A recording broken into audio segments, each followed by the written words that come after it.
살아계신 하나님의 은혜와 평강과 축복이 저와 여러분들과 영상 앞에서 예배하는, 그리고 오늘 우리 영상으로 같이 인사했던 모든 분들에게 함께하게 되기를 주의 이름으로 축복합니다. 추수감사주일을 준비하면서 두 가지 마음이 있었습니다. 하나는 코로나 시대에 어떻게 살아왔을까 하는 것에 대한 소회였고요. 지난 한 주간 이제 허리가 아파서 3일 만에 신발을 신는 그런 일들을 하면서 정말 하나님이 나를 일으켜 주시지 않으면 나는 아무것도 아니구나. 3층에서 1층에 내려올 수도 없는, 제일 가까운 데 살면서 예배도 할 수 없는 그런 일들이 내게도 일어나는구나, 이제 이런 생각들을 하게 되었습니다. 코로나를 생각하면서 이런 생각을 했죠. 이렇게 당하고만 있어야 될까? 이런 것들이죠. 이렇게 당하고만 있어야 될까? 원인도 알 수 없는 이상한 균이 갑자기 우리 속에 들어와서 이거 해라 저거 해라 명령하는 일들이 되게 많아졌어요. 그죠? 거리 두기 해라, 떨어져라, 조금 더 심하면 이제 부부 사이에도 따로 자라, 이래야 될지도 모르는 그런 말도 안 되는 명령들을, 소크라테스는 인간은 사회적 동물이라고 얘기했는데, 그 사회가 모여서 무언가를 하는 것을 강제로 해체하고, 그리고 오히려 그런 것들이 죄악시 여겨지는 그런 시간들을 우리가 살았습니다. 어떻게 이겨갈까 하는 것에 대한 고민보다는 속수무책으로 지난 2년 가까운 시간, 거의 22개월의 시간을 그렇게 살면서 과연 이건 뭘까? 이런 생각들을 하게 됐죠. 성경을 읽다가 보니까 하나님이 전염병에 대한 이야기들을 여러 번 하셨더라고요. 구약 성경에서. 전염병이 뭘까? 사람과 사람 사이에 하나님의 거룩한 것이 흘러가야 되는데 거룩하지 않은 것이 흘러가서 병들게 하고 죽게 하고 넘어지게 하는 거다. 그렇다면 그것을 이기는 방법은 거꾸로 하나님의 거룩함을 우리가 흘려보낼 수 있다면 그것을 이길 수 있지 않을까? 마치 백신처럼 말입니다. 저는 하나님의 은혜와 평강과 능력이 우리 안에 그렇게 일어나게 되기를 기대합니다. 우리를 통해서 오히려 와서 주인 노릇하려고 하는 그런 그 코로나가 오히려 우리 때문에 쫓겨가는 일들이 일어나게 되기를 기대합니다. 영상 하나를 또 준비했는데요. 우리가 코로나를 이겨가기 위해서 했던 이제 여러 가지 우리 교회가 했던 일들을 한번 사진을 좀 찍은 것들을 한번 정리해봤어요. 한번 좀 같이 보실까요?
네, 뭐 짧게 나왔지만 사실은 우리가 그동안 했던 일들, 가정예배, 또 교회 오셔서 교회를 돌보고 나홀로 예배하는 시간, 또 사진에 미처 실지 못했지만 우리가 성도들이 영상 예배를 드리면서 댓글로 참여했던 그런 시간들, 저는 코로나를 이겨가기 위한 우리 모두의 노력이었고 과정이었다고 생각이 되어집니다.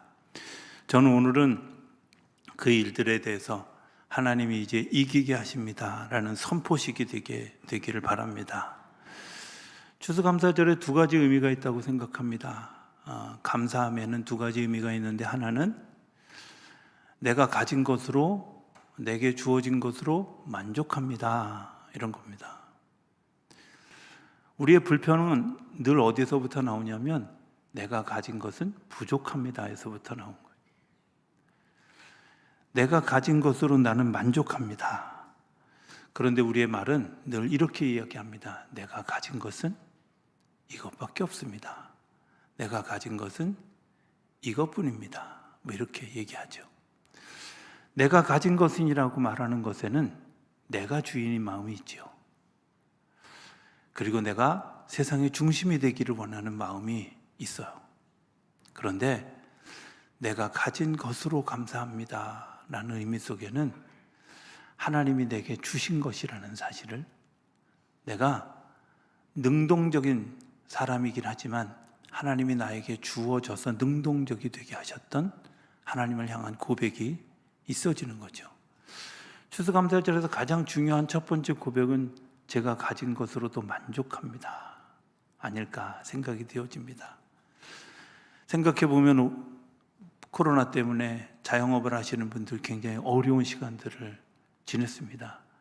힘든 시간들을 지냈습니다. 그리고 어려운 과정들을 다 거쳤습니다. 그런데 그럼에도 불구하고 이 지난 2년여의 시간들을 돌이켜보면 하나님이 살아오게 하셨고 또 지금도 살아가게 하고 계시는 줄로 믿습니다. 중요한 것은 이걸 감사함으로 여기고 감사하는 이들에게 하나님께서 또 다른 감사의 열매들을 더해 주신다고 하는 겁니다. 불평을 심는 사람들은 불평을 거두게 되어져 있습니다. 어느 날 시작한 불평이 불평에 불평을 낳더라고요. 그런데 반면에 거꾸로 내가 감사하는 것을 심기 시작한 분들은 어떤 순간에도 내가 감사로 생각을 전환할 수 있는 그런 마음을 가지게 됩니다. 지난 140여일의 시간은 우리의 습관을 바꾸기를 원하는, 우리의 생각을 좀 바꾸기를 원하는 한 시도였습니다. 생각해보면 하루가 특별할 일이 없는데 그저 아침에 일어나고 마치 다람쥐 쳇바퀴 돌듯 도는 그런 그 시간들, 거기서 뭐가 감사할까? 우연히 하늘을 쳐다보았는데 하늘이 맑음에 대해서 나에게 맑은 하늘이 있구나. 시간을 지나가다가 어떤 분의 불편함을 이렇게 보았는데 그 불편함 때문에 내가 건강함이 오히려 감사하고, 지난 주간에 제가 겪었던 그런 일들, 내가 그 계단을 자주 오르내릴 수 있고 예배당에 와서 예배할 수 있고 할 수 있는 일들이 정말 감사한 일인데 그러한 일들 감사하지 못했구나, 이런 생각들을 하게 되지 않겠습니까? 그런데 불평하는 사람들은 오늘 하루는 왜 이렇게 파래? 파래도 걱정이죠, 그죠? 지나가는 사람은 저 사람 뭘 잘못했길래 저렇게 힘들어? 뭐 이렇게 이야기한다든지. 불평을 우리 안에 심기 시작하면 불평이 우리 속에서 자라가고 그 불평이 우리 안에서 30배, 60배, 100배의 열매를 맺는다면 여러분들의 삶은 어떤 일들이 일어날까요? 하나님이 우리에게 감사절을 주신 이유는 내가 가진 것으로 만족합니다. 내가 가진 것으로도 충분합니다. 하나님이 내게 주신 이것으로도 나는 하나님의 백성이고 모든 일들을 이겨갈 힘이 있습니다. 그리고 하나님이 오늘도 나와 함께 하십니다 라는 고백을 할 수 있게 하는 줄로 믿습니다. 우리가 잘 아는 시편 23편의 말씀, 여호와는 나의 목자시니 내게 부족함이 없으리로다 라는 그런 그 말씀, 저는 늘 그 말씀을 묵상하면서 이런 생각을 하게 됩니다. 다윗이 정말 부자였을 때 이 시를 썼을까? 그렇지 않아요.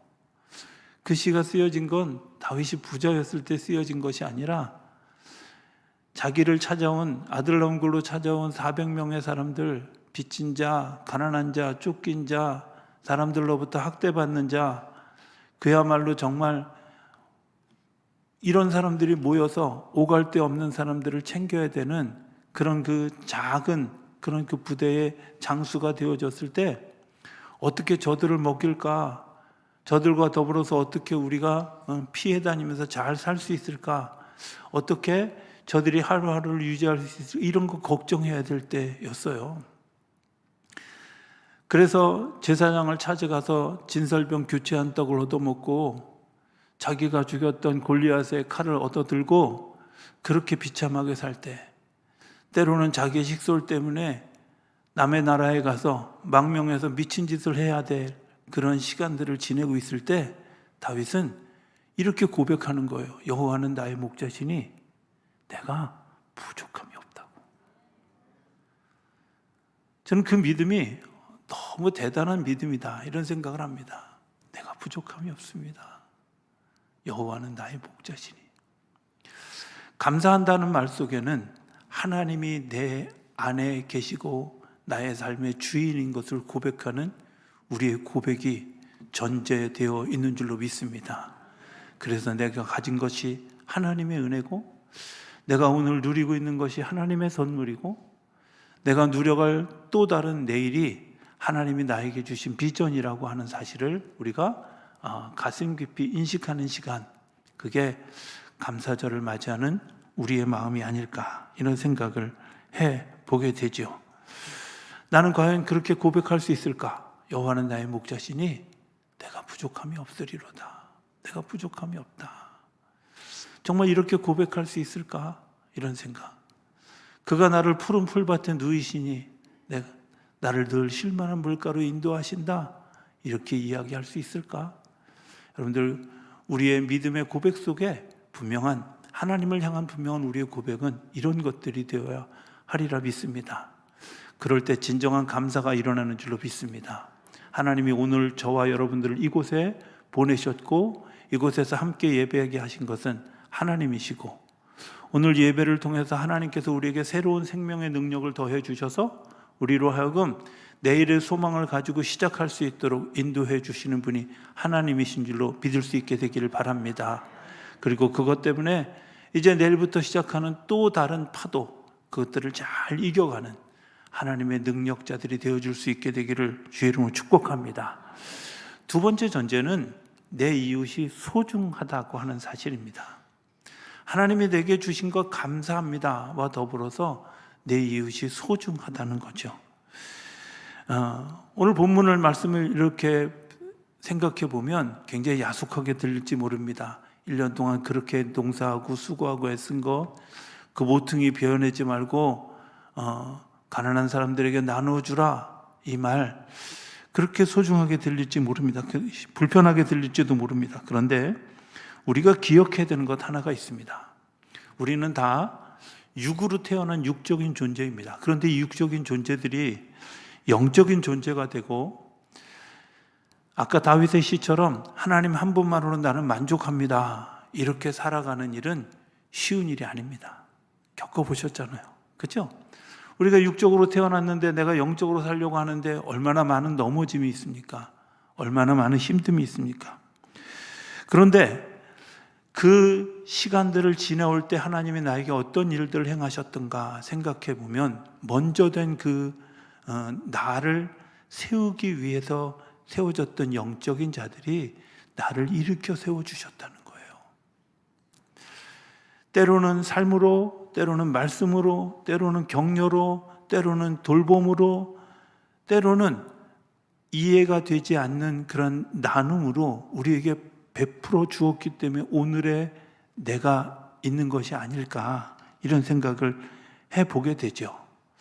그들이 원했던 것이 무엇이었을까? 첫 번째는 내 안에 있는 하나님을 찾도록 해주시는 거였고, 두 번째는 양육하고 더 많은 힘을 주시는, 그리고 하나님과 교제로 우리를 이끌어 가게 했다는 겁니다. 오늘 본문의 이야기들은 바로 이런 목적으로 하나님이 우리에게 부탁하신 일들이죠. 그분들, 가난하다고 포기하고 내가 고아가 되었다고, 과부가 되었다고 내 삶을 포기하려고 하는 그 사람들, 나그네가 되어져서 나는 아무것도 할 수 없다고 생각하는 그 사람들에게 당신 안에 하나님이 살아계십니다, 당신 안에 살아계신 하나님을 여러분들 보실 수 있게 되길 바랍니다 라고 던져주는 작은 메시지라는 거죠. 하나님이 그렇게 명령하셨습니다. 하나님이 그렇게 이야기하셨습니다. 이런 겁니다. 에베소서 5장 이후에 보면 이런 이야기들이 있습니다. 제일 먼저 이렇게 시작하죠. 아내들아 남편에게 복종하라, 이렇게 시작합니다. 요즘 여자분들이 이렇게 말하면 이 설교 되게 싫어한다고 제가 들어서 안 하려고 했는데 잘 들으면 그게 아니라는 사실을 압니다. 사실은 그 말씀을 전할 그 당시에는 여자들이 남자들의 말에 그냥 복종하던 시대였어요. 여자들은 숫자도 지지 않았던 시대였어요. 그런데 굳이 왜 바울이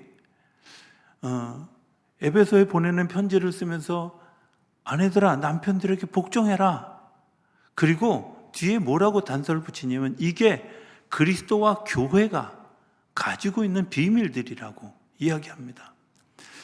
남편들에게 복종하는 일들, 그런데 한계가 있다는 거. 너희들이 육적인 한계, 그게 뭐냐? 그리스도는 교회를 구원하기 위해서 교회가 그리스도에게 복종했는데 교회가 얻었던 것은 뭐냐면 구원이라는 선물이었어요.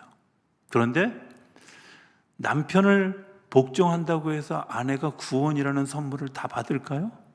그건 아니잖아요. 그래서 바울은 뒤에 하나 더 붙입니다. 뭐라고? 남편들이요, 아내를 사랑해라.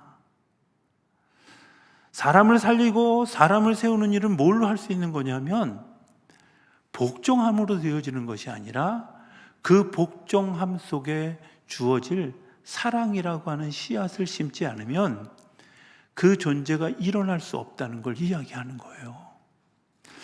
우리가 하나님을 믿는 믿음을 가진 사람들이 정말 중요한 특징은 뭐냐? 하나님의 사랑이라는 그 사랑이 우리 안에 씨앗이 심겨져서 그 씨앗이 발아되어 싹이 나고 줄기가 자라고 꽃이 피고 잎이 나고 열매를 맺는 일들이 일어나는 거잖아요. 하나님의 사랑이 말씀이라는 씨를 통해서 우리 안에 뿌려졌기 때문에 우리 안에서 그리스도의 사랑으로 생각하게 되어지고 그리스도의 사랑이라는 것으로 고민하게 되고 어떻게 사랑할까 고민하게 되고 어떻게 사랑으로 꽃 피울 수 있을까 고민하게 되고 어떻게 그 사랑으로 향기를 낼 수 있을까 고민하게 되어지고 어떻게 그 열매를 세상에 보낼 수 있을까 고민하게 되어지는 거잖아요. 그렇다면 우리가 하나님께 순종하는 그 순종, 하나님이 우리에게 그 순종하는 우리들에게 사랑을 해 주셨던 것처럼 우리가 그 사랑함을 가지고 이 세상을 살아가는 일이 마땅하다는 거예요.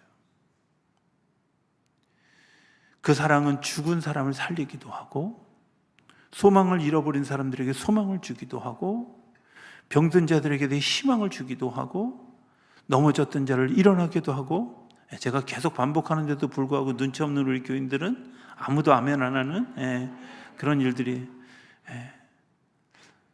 하나님이 우리 안에 그런 것들을 심어주셔서 우리를 통해서 그런 일들을 하게 하시는 거예요. 우리가 이 세상에 와서 뭘 할 수 있을까요? 저는 가끔 하나님이 이렇게 질문하면 나는 뭐라고 대답할까? 첫 번째 질문, 네가 세상에서 사람들을 병들게 하고 시험 들게 하고 넘어지게 한 숫자가 많으냐, 아니면 일어나게 하고 사람들을 세우고 격려해서 그들이 복되게 되어진 사람이 더 많으냐, 이렇게 물으면 나는 뭐라고 대답할까? 30대 40대까지만 해도 아주 현격하게 죽이고 시험 들게 하고 병들게 한 사람들이 훨씬 많았던 것 같아요. 그렇다고 지금은 뭐 같거나 많다는 얘기는 아닙니다. 그런데 그 질문을 늘 하면서 죽이려고 하고 넘어지게 하고 그리고 좌절하게 하는 것보다는 어떻게 하면 일어서게 할 수 있을까? 이런 고민들을, 이런 기도들을 더 많이 하게 되어진다는 거죠. 하나님이 우리에게 주신 이 계명, 생각하면 별로 어렵지 않은 계명입니다. 뭐 이렇게 생각하면 되잖아요. 어차피 기계가 안 들어가는 거기, 그래 그냥 사람들이 비워가게 해, 이렇게 해도 되잖아요. 그거 굳이 내가 그것까지 먹어야 돼? 뭐 이렇게 생각할 수 있잖아요. 그러나 보통의 경우는 그렇게 생각하지 않는다는 거예요. 시골에서 한 17년을 살아보니까요, 시골 분들에게 정말 중요한 건 땅이더라고요. 땅. 그래서 이 논의 옆으로 난 길들이 조금씩 넓어져서, 논이 넓어져서 농로가 좁아지더라고요. 그리고 이 비탈에 있는 그곳에도 무언가를 심어서 얻으려고 하는 분들이 많더라고요. 그분들에게 정말 그 곁가지에 있는 거 비워내지 말아라, 이렇게 이야기했다면 과연 그들은 들을까? 기독교를 믿는 믿음을 가진 우리들에게는 그래 그렇게 해야 돼, 이런 생각을 가질 수 있는 일들이지만 그들은 결코 그렇지 않을 분들, 아니 우리는 이미 과거에 그렇지 않은 분들이었다는 거예요. 그런데 하나님의 말씀이 우리 안에 임하고 명령이 되어지고 그 마음들이 우리 안에 녹아진 것 때문에 이제 맞아, 우리가 그래야 돼, 나는 할 수 없지만 그래도 해야 돼, 뭐 이런 마음을 가지게 되었고, 시간이 좀 더 지나고 나서는 나도 그 일에 동참하게 되어질 거야, 나도 그 일에 같이 할 거야, 이런 마음이 한 걸음 더 나아가는 추수감사절이 되어지길 바라는데, 오늘 저희들이 그렇게 한 일을 통해서 육적인 사람들이 영적인 사람으로 거듭나는 역사가 일어나기를 기도하게 됩니다. 그리고 미성숙했던 사람들이 성숙해지는 계기가 되어줄 수 있게 되기를 기대합니다. 그래서 하나님 한 분만으로 살아가는 것이 행복입니다, 감사함입니다, 이렇게 고백할 수 있는 일들이 일어나는 그런 절기가 되기를 기대합니다. 제가 아침에 이렇게 예배당에 들어오면서 쌓여진 것들을 이렇게 바라보면서 너무 감사했습니다. 나눌 수 있는 것이 더 풍성해진 것이 얼마나 감사한지. 내가 쌀 한 털도 제대로 못 나누던 사람이 저렇게 많은 것들을 많은 사람들에게 저들의 영혼을 살리기 위해서, 저들의 영적 삶을 위해서 보낼 수 있다는 게 얼마나 행복한 일인지, 이런 생각을 하면서 너무 기뻐하게 됩니다. 저는 오늘 추수감사절 우리가 두 가지를 좀 생각했으면 좋겠습니다. 내게 주신 것 감사합니다. 내 이웃을 주신 것 감사합니다. 그러나 그 이웃 중에는 우리에게 아직도 불편하고 양해차지 않는 우리 이웃들도 있습니다. 그들을 위해서 흘려보내고 그들이 그것을 통해서 언젠가 마치 성전에서 흘러나오는 그 강물을 통해서 갯벌이 되살아났던 것처럼 그들이 일어나는 역사가 일어나게 될 것이라고 믿습니다. 그 일들을 위해 우리가 기쁨으로 흘려보내고 그것들을 감사하는 절기가 되는 우리 추수감사절이 되어질 수 있게 되길 바라고, 그 일에 참여한 우리 성도님들 모두에게 하나님의 놀라운 은혜와 축복이 30배, 60배, 100배로 더해지는 그런 추수감사절이 되어질 수 있게 되기를 주의 이름으로 축복합니다.